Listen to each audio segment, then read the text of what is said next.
Bienvenidos al primer episodio de Café Forense. Soy Héctor junto con mis compañeros Carlos, Marcos y Aldo y la maestra Alma Padilla. El día de hoy vamos a introducir lo que vendría a ser el primer episodio de nuestro gran proyecto Café Forense. Hola a todos. Hola. El día de hoy queremos hablarles un poquito sobre lo que queremos hacer, sobre nosotros, sobre nuestra carrera y sobre realmente lo que somos capaces de hacer en la licenciatura de Ciencias Forenses. Primeramente, ¿quiénes somos? Nosotros somos de la licenciatura de Ciencias Forenses.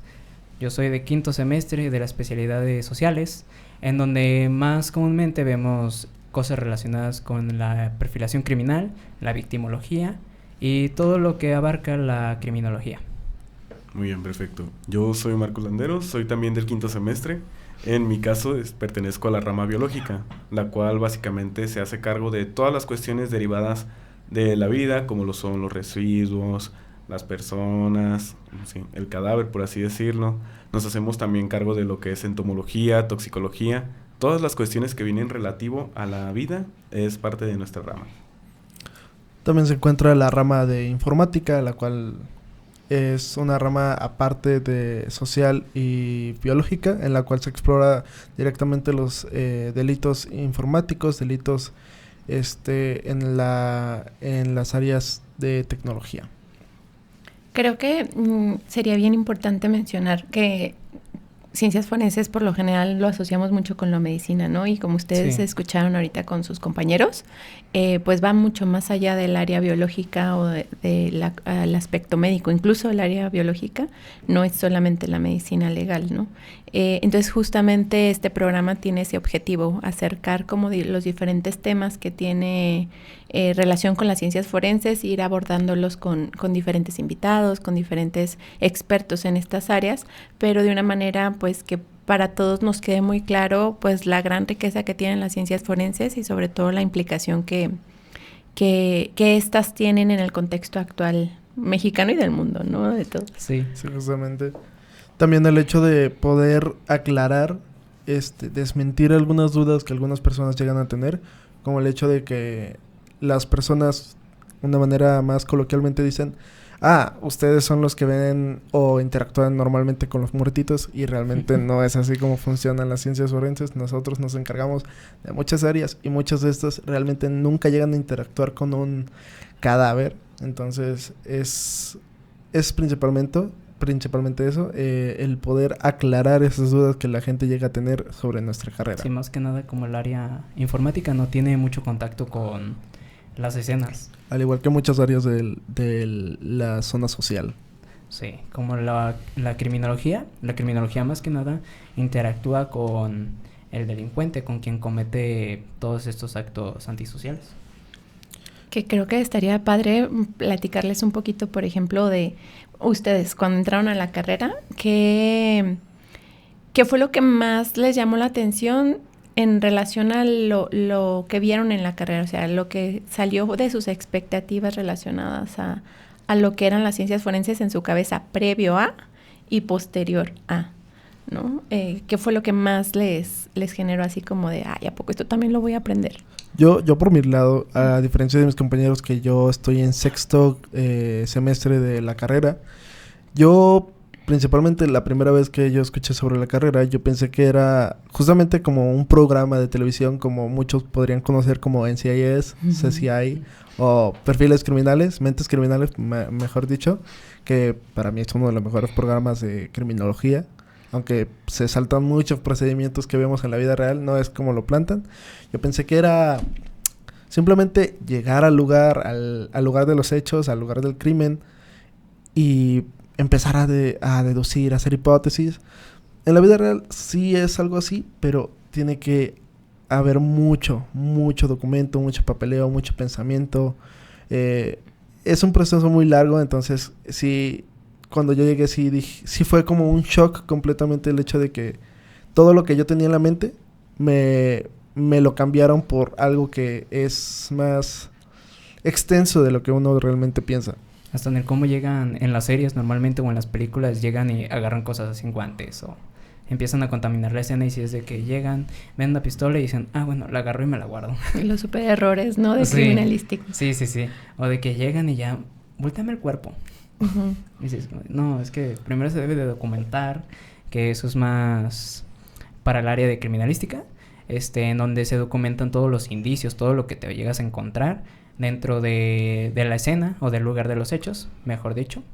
Y sí es un proceso, como quien dice, algo largo y tardado, pero es para salvaguardar tanto el cómo se va a impartir la justicia y que todo sea llevado con un proceso en el cual nosotros podemos decir, ok, todo lo que sucedió sí está bien hecho y no tiene errores. O sea, no es nada más llegar y decir, bueno, esta persona es culpable y ya.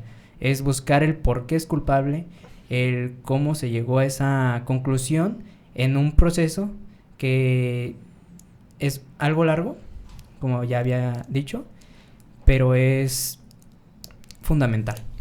Pues la importancia que tiene el método científico, ¿no? Como de analizar, crear tus preguntas, recolectar información, analizarla, crear tus propias conclusiones, ¿no? Y lo importante que es lo que acabas de mencionar, ¿no? Un pequeño error, o sea, tomar algo con una mano, mover un poco el indicio, puede costar que el caso se caiga o una persona salga o una persona sea detenida de manera injustificada, ¿no? Sí, el simple hecho. Antes, en el sistema penal anterior, sucedía mucho eso, de que lo que se decía, yo decía, esa persona es culpable, y desde ese momento la persona no tenía de otra opción más que o aceptaba la culpa o se le utilizaban el término de es criminal hasta que se demuestre lo contrario. Sí. Y siempre fue tratado como criminal. Hoy en día ya no se hace así porque eso es una violación de derechos humanos. Hoy en día es inocente hasta que se demuestre lo contrario. Uh-huh. Marcos, ¿tú qué pensaste desde el área biológica, tú que elegiste el área biológica, que es como la más común pensando como en las ciencias forenses, ¿no? En el área médica, pero ¿qué de esa área dijiste, no, esto yo no sabía que implicaba en las ciencias forenses? Sí, realmente cuando yo entré ya venía con el chip, por ejemplo, hecho por series como las que ya hablaron mis compañeros. También venía por la serie de Bones, yo particularmente, que es mi favorita. Ajá. Curiosamente, pues la serie sí es creada por una especialista en la materia, que es la doctora Katie Rich, una antropóloga forense. Entonces no estaba tan alejado de la realidad. En la serie interactúan los distintos equipos, que son prácticamente doctores en todas las áreas, para poder llevar a cabo una teoría del caso directamente. Y ya son involucradas ya con la fiscalía y llegan y desahogan, cosas que sí hacemos aquí, pero que particularmente yo no tenía presente de que aquí en México fueran tan desarrolladas como la entomología. Uh-huh. Yo de plano yo pensé que la entomología aquí estaba en pañales y resulta que no. Cuando llegas directamente te das cuenta de que sí hay un desarrollo hasta cierto punto. En antropología yo también pensaba que no había un desarrollo y resulta que sí hay, sobre todo nosotros que somos como cuna de tantos fenómenos en los que se necesitan medios alternativos para identificar personas, como lo son cuestiones de fosas comunes. Entonces sí, yo creo que yo sí entré directamente sabiendo a lo que venía, de que yo vi la malla curricular y la malla curricular decía antropología forense y yo dije, anda, de aquí soy.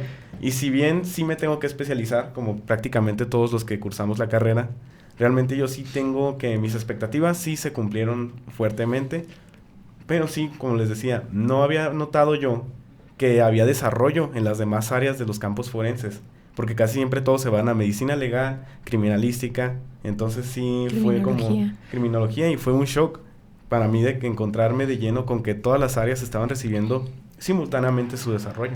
Sí, ¿no? Y que tienen profesores bastante buenos en esas áreas, ¿no? Tanto en entomología como en antropología, ya dentro de la parte profesional literal, o incluso de la investigación en específico, ¿no? Creo que algo importante que mencionas ahí en lo que acabas de decir ahorita es esta parte de la especialización, ¿no? Porque luego muchos se desaniman un poco de la carrera en el pensar es que es todo, pero al final no aterrizo en algo, pero es como en todas las licenciaturas o en todas las carreras. O sea, yo, por ejemplo, soy psicóloga. En psicología es un mundo. O sea, simplemente el poder analizar la conducta de una persona, pues es un mundo, ¿no? Evidentemente yo saliendo de la licenciatura no tenía las habilidades completas para realizar como ciertos procesos. Es necesario la especialización, como es necesario en el caso de ustedes, ¿no? Tú que quieres más enfocado en la antropología en tu especialización, pues evidentemente tendrás que tomar un posgrado o cursos o capacitaciones relacionadas a eso para fortalecer lo que ya te dio la carrera, ¿no? ¿Qué es lo que te da la carrera? Esa información, a mí lo que me encanta de la carrera de ciencias forenses es esa visión multidisciplinar, ¿no? De que yo he escuchado con egresados que les han dicho es que desde tu forma de pensar es muy diferente al criminalista, al criminólogo, al médico, porque ellos se enfocan en un área, ¿no? Pero ustedes al tener como una visión más amplia de lo que son las ciencias forenses, como que aterrizan mejor o con mayor amplitud un caso. Sí, como decir, llegar a una escena y el criminalista lo único que llega es buscando indicios. Y decir, nosotros, que tenemos desde primero áreas como de la criminología, analizamos la escena un poquito más a fondo, como buscando esa firma, ese porqué de las cosas, no simplemente llegar y recolectar lo que creemos que puede funcionar para resolver el caso, sino también para entender el porqué de todo lo que sucede detrás de la escena. Visualizamos una historia, un contexto. Nosotros exploramos los indicios de una manera en la que no solo lo vemos como un objeto que estaba justamente en el lugar de los indicios, lo vemos como una relación. Cualquier cosa que se encuentre dentro del lugar de los indicios tiene un porqué de estar ahí. El cómo murió, el qué pasó, el qué arma utilizó, en dónde fue, a qué hora fue. Todo eso tiene un porqué. Y ese porqué es muy valioso, por lo menos para los criminólogos, porque creo que ahorita, aprovechando que vamos a hablar de esto, queremos explicar bien en un contexto perfecto qué es la criminología y qué es la criminalística y por qué se diferencian tanto. Aparte de que son áreas diferentes como la social y biológica, es por el contexto en el que surgen y lo que realmente realizan cada persona que está especializada en esas áreas. Mientras que nosotros vemos, aparte de estas dos áreas, vemos todas las partes que tienen que ver con las ciencias forenses. Como muchos profesores nos han dicho, somos conocedores de todo, expertos en nada. Sí. Pero no significa que sea algo malo, porque nosotros tenemos la oportunidad de conocer más áreas. Mientras que un criminólogo, cuando sale de su carrera, tiene menos oportunidades de tomar diplomas específicos, maestrías específicas, nosotros tenemos la oportunidad de explorar todo un mundo de oportunidades para poder ampliar nuestros conocimientos y calificarnos para hacer procedimientos mucho más elaborados que la mayoría de criminólogos o criminalistas. Pero obviamente, como todos sabemos, nuestra carrera realmente no es muy valorada dentro del ámbito laboral. Quizás no es muy conocida. O sea, en realidad creo que es ese tema el que nos preocupa. No nos preocupa, más bien nos tenemos que enfocar, ¿no? En darla a conocer, porque es una carrera relativamente nueva. Ustedes aquí en la Universidad de Guadalajara, la carrera como tal la tienen desde el 2018, o sea, no tenemos ni 10 años con esta carrera, ¿no? La primera universidad en la que se ofertó es la UNAM, en la licenciatura en Ciencia Forense, la ahora Escuela Nacional de Ciencias Forenses de la UNAM, sí tiene un poco más, ¿no? Podremos hablar de 15 años a lo mucho.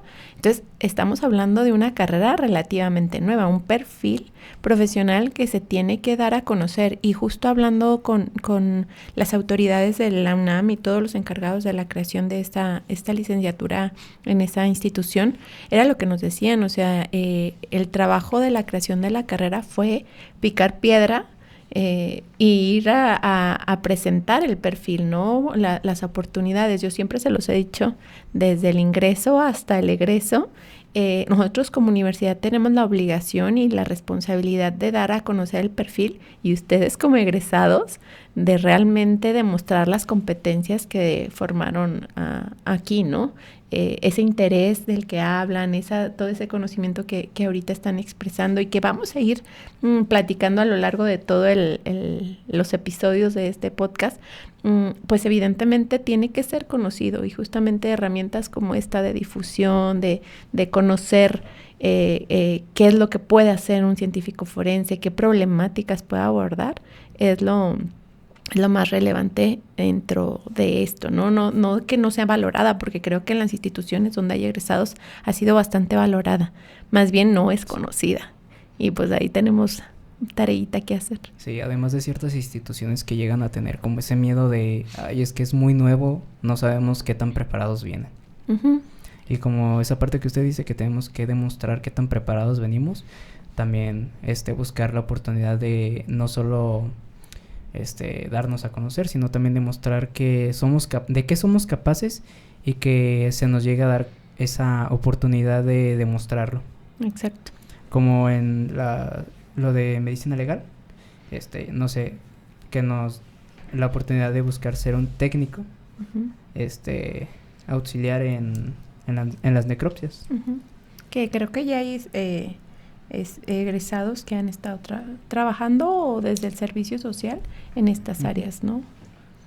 También, por ejemplo, el área de psicología, el hecho de que nosotros, aunque tenemos conocimientos, no los más vastos, pero tenemos buenos conocimientos sobre la psicología, nosotros realmente, aunque terminemos nuestra carrera, lo ideal es que, como justamente hemos dicho, tenemos que sí o sí sacar una maestría, sacar una especialidad, o sea, tener diplomas para validar nuestros conocimientos. Un forense, un científico forense no puede ser un psicólogo forense, porque tiene que capacitarse por lo menos en una maestría o en la carrera de psicología para poder ser psicólogo forense, mientras que un psicólogo, si acaso, debería de sacar solamente un diploma en criminalística, criminología o en ciencias forenses para poder ser psicólogo forense. No, incluso también tienen que contar con maestría. Así es importante cuando estamos hablando de la acreditación de un perito, ya está hablando específicamente de un perito, sí es importante, sobre todo, no solamente justo estos meses he estado haciendo un diplomado en neuropsicología forense, y era lo que nos mencionaban, o sea, en realidad un diplomado no te da las herramientas, claro que te complementa esa información y esa capacitación, pero lo ideal es un posgrado para cualquier disciplina, ¿no? Para psicología, para criminología, para informática, que ahorita platicamos un poco más de informática, que ahí sí es todo un mundo, ¿no? Bueno, en todos, pero en el caso de la informática ya veremos que hay muchas cosas que no conocíamos. Sí. Pero creo que sí es importante la formación desde posgrado en cualquier disciplina, ¿no? Sí. Eso te da más herramientas para especializarte en algo en específico, valga la redundancia. Sí, como los médicos que pues no pueden ser pediatras sin haber estudiado la especialidad en pediatría. Normalmente es un médico, pero un médico general, un médico con el que vas a consulta, y ese médico te deriva normalmente con algún especialista, porque pues no puede atender casos de cierta índole hasta haberse especializado en algo. Bueno, hablando un poco más desde mi propia experiencia, yo para cuando entré a esta licenciatura, yo sí venía más con la visión más limitada de que se encontraba más totalmente enfocado al área de un médico forense, autopsias, las causas de muerte y todo eso. Pero pues cuando empecé en primer semestre empecé a conocer más todo el campo laboral, todo lo que implica las ciencias forenses, y la verdad pues me agradó, siendo que era un campo tan amplio que uno podría conocer diversas cosas. A pesar de que, pues sí, una persona se podría retractar en cierto sentido de pensar de que aunque termine con esta carrera no le servirá de mucho. Pero pues es verdad, si una persona quiere dedicarse a algo, es lo que le gusta, lo que le apasiona, nunca terminaría de prepararse, siempre buscaría estar mejorando constantemente en ese ámbito, por así decirlo. Sí. Y creo que ahí es de lo que estamos hablando, ¿no? La educación continua. El aprendizaje nunca se acaba. Ustedes tienen que seguir aprendiendo y seguir como conociendo los cambios que hay en torno a sus disciplinas, ¿no? Porque sí, o sea, ustedes pueden escuchar a un especialista, el más experto en algún tema, y van a ver que toda la vida se la ha vivido estudiando, ¿no? Sí.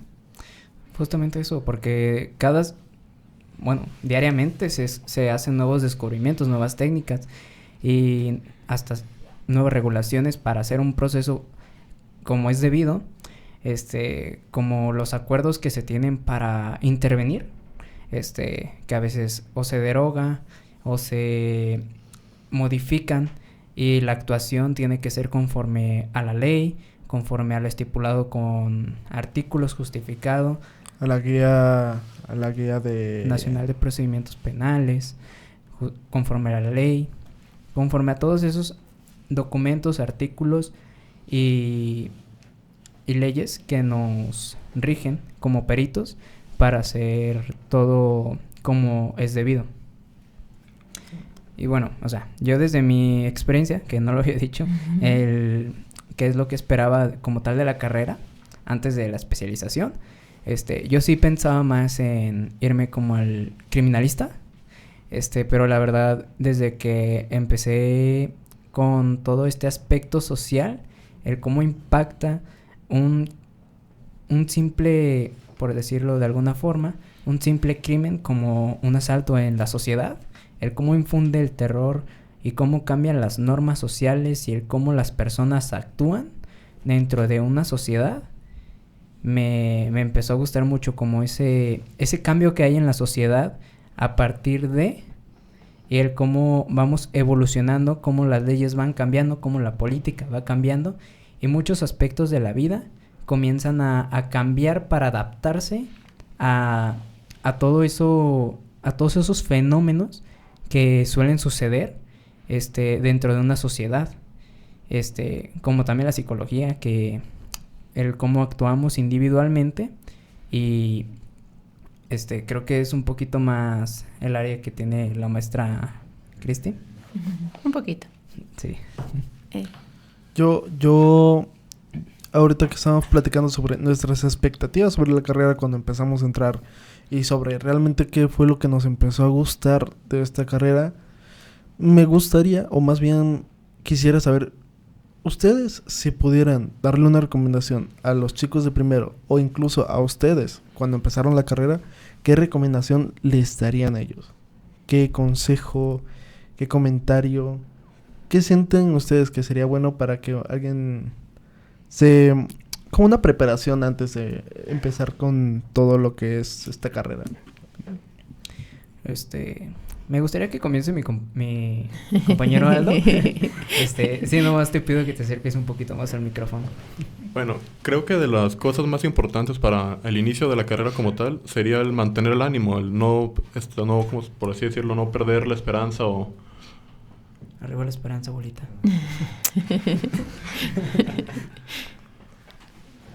Y yo también coincido con el compañero de que no se agüiten. Allá afuera va a haber mucha gente que siempre va a venir y va a decir de que es que son todólogos, no saben de nada, o no le entienden, o no hay campo laboral. Sobre todo no sé por qué tienen la manía de en primer semestre siempre estarte taladrando que no hay campo laboral. Eso corresponde a que son gente que viene del anterior sistema. No tienen presente que tenemos un panorama más amplio, no tienen presente cuál es la circunstancia actual de el sistema penal acusatorio, en donde básicamente el científico forense tiene un papel fundamental, porque nosotros somos quienes acercan las ciencias al Ministerio Público, quienes le llevan al juez pruebas fehacientes sobre qué es y cómo sostener nuestra teoría del caso. Entonces sí sería de que no se desanimen y que estudien bien la malla curricular, que revisen que realmente hay algo que sea de su interés, que tengan bien presente que un día van a llegar a esa materia y van a decir, wow, sí es lo que quiero hacer el resto de mi vida, pero sí de que sean, por así decirlo, consistentes. Yo siento que de mi parte, un consejo que les podría dar es que no solo para nuestra carrera, sino para todas, que sean muy autodidactas, que busquen información más allá de lo que les dicen sus profesores, porque mucha información que a veces, no siempre, suele ser o desactualizada o ya cambiaron ciertas cosas, y es mejor buscar un poco más allá y no cerrarse como lo que tenemos a la mano, y buscar todo ese conocimiento que hay, no solo dentro de la escuela, sino también todo lo que hay por fuera, artículos, revistas, todo esto desde el conocimiento que se da aquí dentro de la escuela, buscar más allá de, ¿cómo decirlo? Buscar más allá de nuestros horizontes, abrir más nuestra capacidad de buscar información, porque es algo que se va a estar utilizando durante toda la carrera y fuera de la carrera para estarse actualizando, más que nada en los procedimientos que se suelen realizar. Yo por otro lado quizás sea un poquito más polémico, no sé. Yo siempre lo he dicho y no sé la mayoría de personas, pero creo que esta carrera es bueno que uno mismo busque sus oportunidades, que busque abrirse esas puertas, porque no van a estar abiertas. Tienen que buscarlas, tienes que encontrar la llave o hacerla tú mismo y tratar de abrirlas, sea como sea, porque pues al final el camino lo haces tú, no lo hacen los demás. Entonces es en eso en lo que se tiene que enfocar uno. Como nos han dicho muchas veces, desde primero hasta sexto, donde estoy yo, nosotros no hacemos justicia, ayudamos a la justicia a que se pueda realizar, coadyugamos.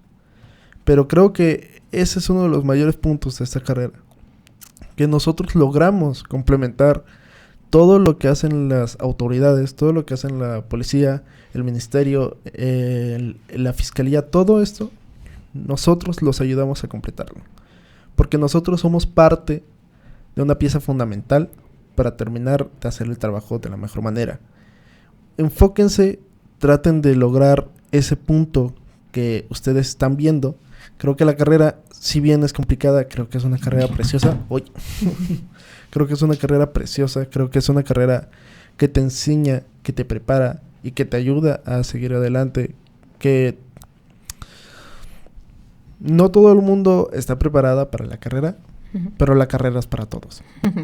Sí. Oye, bien importante que mencionas esto de abrirse uno mismo el camino. Eso es algo bien importante en relación a que cuando hablamos de la carrera, la mayoría de ustedes piensa en un ámbito laboral de gobierno. O sea, sí, la mayoría busca una dependencia, una institución pues de gobierno, ¿no? Que es donde se imparte la justicia. Sí, como Fiscalía o el Instituto Jalisciense. Exacto. O las mismas comisiones que se derivan de los diferentes órganos de gobierno, ¿no? Sin embargo, una de las cosas que no tienen como muy, muy presente y que es muy importante es la misma actividad privada, ¿no? Justo hace unos días platicaba con una de nuestras profesoras que es responsable de ministerios públicos, algo así el puesto. Y me decía, es que los chicos pueden trabajar como consultores. O sea, yo he contratado, desde su experiencia, yo he contratado peritos, consultores que me apoyan como a tener mayor fundamento a la hora de la emisión de las sentencias y todo esta parte, ¿no? O de cómo analizar o cómo pedir, qué tipo de información pedir para realizar el análisis, ¿no?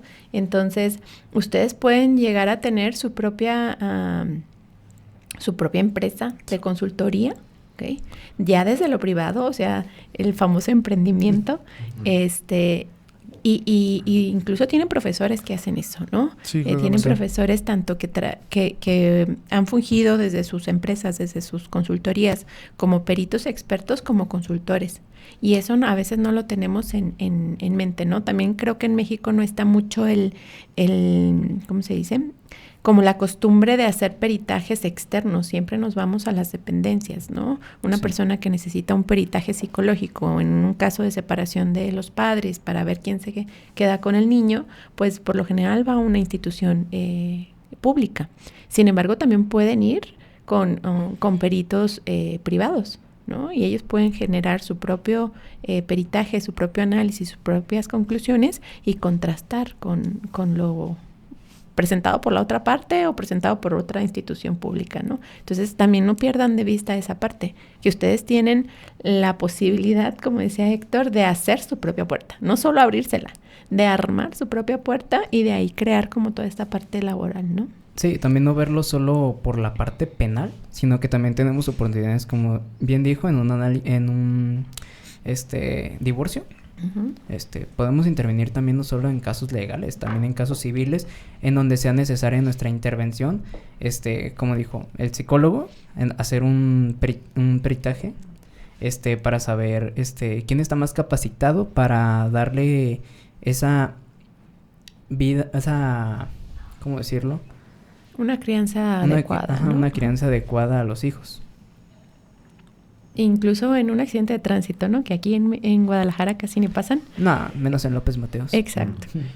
También, o sea, un peritaje para determinar las responsabilidades de las partes involucradas en el choque y ver quién le toca pagar, pues evidentemente también lo pueden hacer ustedes, ¿no? Toda esta cuestión de hechos de tránsito, creo que es un área bastante importante, que sí, siempre nos enfocamos en lo penal, ¿no? Pero ustedes pueden trabajar desde lo fiscal, desde lo civil, desde lo laboral, pues de todas las áreas que se tenga que impartir justicia. Sí, como están recursos humanos, desde primero, un profesor nos había dicho que nosotros tenemos como que esa capacidad de trabajar como en recursos humanos, ya que podíamos elegir un perfil más basado en nuestros conocimientos y para buscar como un buen desempeño. Uh-huh. No recuerdo, una de sus profesoras siempre nos ha dicho que imagínense un criminólogo en el área laboral o un criminólogo, que creo que ahí es súper importante, en el área educativa. O sea, que además de un psicólogo haya un criminólogo en escuelas para determinar justamente la presencia de ciertos signos, de ciertas características que pudieran generar como un contexto violento, ¿no? Que sabemos que hay bullying, sabemos que hay mucha violencia en ciertas áreas de nuestra ciudad, si no es que en todas. Sí. Y el área educativa creo que se maneja mucho la cuestión de prevención, ¿no? ¿Para qué nos esperamos a que vaya a generarse ya una conducta delictiva, ya vaya a generarse como una situación más complicada? Cuando yo siempre he creído que si se trabaja con los niños, vamos a tener adultez más sana y menos involucrada en situaciones violentas, ¿no? Sí, justamente eso. Sí, precisamente. Y bajo el mismo orden de ideas, en cuestiones de trabajo privado, por ejemplo, para los biológicos y sobre todo para todos aquellos que no les gusta desahogar, que básicamente es ir con el juez y decirle que pues porque eres el más perrón, si tienes muchos nervios así, existe la cuestión de lo que es la limpieza forense, que es que la gente de biológicas vaya cuando se libere un inmueble ya sea contactado por familiares o por propietarios para poder limpiar los residuos que quedaron producto de algún evento, ya sea delictivo o en general de un producto en el cual hubo, pues sí, una situación en la que una persona falleció y comenzó su proceso de descomposición. Entonces, por ahí también ya teníamos el proyecto de iniciar una empresa así, porque sí se necesita aquí en Jalisco sobre todo que alguien haga limpiezas forenses, que alguien vaya y te limpie tu changarro después de que pasó algo traumático, porque que ojalá también, no pasaran, ¿verdad? Sí, que ojalá no pasaran. Pero de que sí, en cuestión también social, sé que los penales, ahorita en el sistema penitenciario se necesita muchísimo perfilista criminal que pueda apoyar como para segregar a la población penitenciaria de acuerdo a ciertas características, como afinidad a ciertas organizaciones, porque pues si los revuelves a todos se van a matar entre ellos, es muy probable. Sí. Entonces sí, por ahí hay muchísimo campo laboral. El chiste es buscarle. Justamente como dijo mi compañero, y creo que comparto muchísimo ese punto creo que debe de existir la perfilación criminal, y creo que ese es uno de los mayores problemas que tiene en general México, que la perfilación criminal no existe en México. Eso es algo que hemos platicado con muchos compañeros y profesores. La perfilación criminal no ha destacado en México porque muchas veces el gobierno ha determinado que no es necesario o no es algo importante o determinante a la hora de hablar sobre criminales, sobre delitos, porque normalmente y entendiblemente toda la culpa la suelen tirar hacia las organizaciones criminales, pero pues hay mucho más detrás de todo lo que sucede. Entonces, la perfilación criminal, aparte de que ayuda a filtrar diferentes tipos de conductas, ayuda a prevenir conductas que lleven a acciones delictivas en un futuro. Sí, como tú dices, de prevenir, podemos, con la perfilación criminal, hacer perfiles geográficos en donde podamos decir, bueno, tales zonas son riesgosas y más propensas a, y buscar una solución, no solo de decir, pues es esto, sino una solución junto con las autoridades para que se refuerce la seguridad y se busque una solución de prevención y tratar de que todas esas situaciones no se repitan conforme pasa el tiempo y que se reduzcan y que si se puede, que se erradiquen, aunque es casi imposible erradicar el delito. Yo siempre lo he dicho,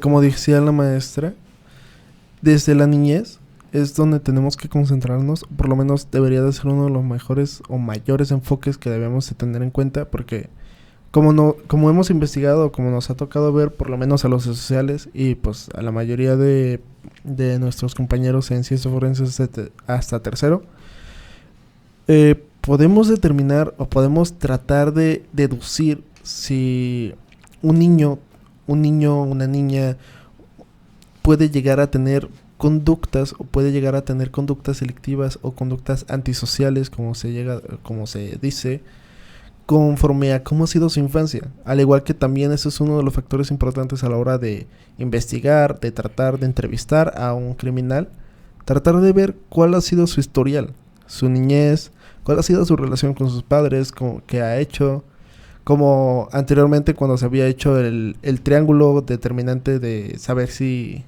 puede ser un asesino serial, que ya no es vigente, tampoco es una medida. Sí, también también lo que queremos hacer es buscar también como actualizar a la audiencia y decirles, saben que estas teorías ya no son reales, como lo que antes se conocía el psicópata del libro, la verdad ya no es tan de libro. Por ejemplo, porque son muchos factores los que ya intervienen actualmente, no solamente que sea piromaníaco, que maltrata animales y que que se orine en la cama. Ajá. Enuresis, exacto. Que aquí tenemos que tener bien presente, ahorita que están hablando de la perfilación, el contexto. O sea, sí hay ciertas características. Obviamente el contexto es determinante en cierta medida. No es determinante. Eso es lo que no quiero llegar, al determinismo, ¿no? Como tú decías, son un conjunto de factores que pueden participar o que pueden combinarse para que se detone, pero no siempre, o sea, no es determinante, eso es a lo que voy. No, sí, es, no es como causa una regla y efecto, ¿no? Pero evidentemente se han identificado ciertas características del contexto que pueden ser predisponentes para la generación de ciertas conductas, ¿no? Sí. Entonces, el poder identificar y sobre todo atender esas características del contexto te puede ayudar a la prevención de la comisión de conductas. Sí, pues, y también distinguir qué es una cosa y qué es otra. Uh-huh. Qué es un psicópata, qué es un sociópata, qué es una persona con conductas antisociales. Uh-huh. Porque no todo es lo mismo y no todo encaja en un mismo perfil. Hay personas que pueden llegar a vivir lo mismo que una de las personas más peligrosas del mundo, pero jamás van a llegar a ser iguales o nunca van a hacer las mismas acciones que las otras. Como dice la maestra, son predisposiciones, mas no definen a la persona. Ajá. No porque yo comparto una infancia o tengo similitudes de infancia con, no se me ocurrió algún asesino. Ted Bundy. Ted Bundy, por ejemplo. Sí. No porque yo haya tenido una infancia o un desarrollo similar a Ted Bundy, yo voy a ser igual a Ted Bundy. Todo depende de la persona, de la mentalidad, de los factores. Como dicen por ahí, bueno, por lo menos yo soy creyente de que un asesino serial, un criminal, no nace, se hace a sí mismo. Podría ser una discusión que podríamos tener. Y que seguramente va a haber en alguno de los episodios. Sí, me gustaría pasar ya al dato que tenemos el día de hoy, que me gustaría que lo presentara mi compañero Marcos. Así es, el dato cafezoso de la emisión de hoy. Sobre cuestión de lo que es las fosas comunes. Hace poquito se publicó en esta misma institución un artículo bastante interesante que prácticamente nos deja en claro que existe la botánica forense. Básicamente nosotros podemos, con base en cómo se comportan las plantas, en qué clase de plantas están creciendo en cierta zona o no crecen en esa zona, determinar si ahí hay alguna fosa clandestina realizada por estos grupos criminales precisamente. Principalmente en el estudio se hicieron 2 fosas, una en Tonalá y se hizo otra en Tlajomulco de Zúñiga. Se pusieron pues varios chanchitos a los cuales se trató bien antes de que fallecieran, ¿verdad? Se les dio muerte digna y todo. Y se empezó a mapear las especies vegetales alrededor, en torno y cómo se comportaron. Conforme los chanchitos fueron descomponiéndose, fueron soltando compuestos como lo es el potasio, el fósforo y el nitrógeno. Y esto hizo que 2 plantas en particular crecieran en torno a las fosas que se mapearon, que curiosamente también coincidió con lo que empíricamente los grupos buscadores de personas aquí en Jalisco llegaron a referirle a los investigadores. Y esas 2 son la margarita de mantequilla, que es una flor amarilla medianita. Muchos la han visto, por ejemplo, en los alrededores de las carreteras. Esa y la nogueruela, que es como una especie de flor que va por el suelo. Se va, expandiendo como si fuera una especie de enredadera, pero en horizontal, por el suelo. Entonces, estas 2 plantas pueden sugerirnos a futuro que ahí hay una inhumación clandestina. Y básicamente ese es el criminato de esta emisión. La verdad es un tema muy extenso este dato que traemos. No sé si les gustaría que en el próximo episodio toquemos ese tema más a fondo. Claro. Sería un tema interesante, la verdad. Sí. Creo que tenemos bastantes expertos que nos pueden apoyar con ese abordaje. Muy bien, entonces nos gustaría empezar a despedir el episodio y dar un agradecimiento a todos los que nos escuchan y nos ven a través de nuestras redes sociales. Estamos en Instagram como café.forense y en YouTube como Café Forense. Muchas gracias, bienvenidos. Espero que les guste el programa. Sí, muchas gracias. Gracias y hasta luego.